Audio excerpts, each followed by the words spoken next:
یک بار به خدا گفتم که ای که مرا خوانده ای راه نشانم بده. در شب ظلمانیم ماه نشانم بده. ساعت 3 شب بود. در گوشم گفت که 100 نامه فرستادم، 100 راه نشان دادم، یا راه نمیدانی یا نامه نمیخوانی. گفتم یه چندرغاز عمری دادی، دمار من در بود، چی میخوای از جون من؟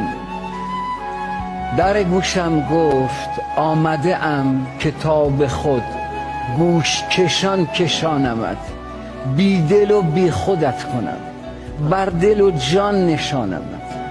گوی منی و میدوی در چوگان حکم من، در پی تو همی دوم گرچه که میدوانمت.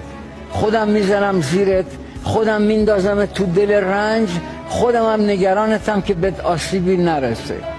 گفتم خب یه بارکد به من بده، چی میخوای از من؟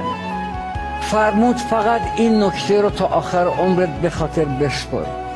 تمام راحتی بیرون تو قاتل رشد توه و تمام آرامش درون تو لازمه رشد توه.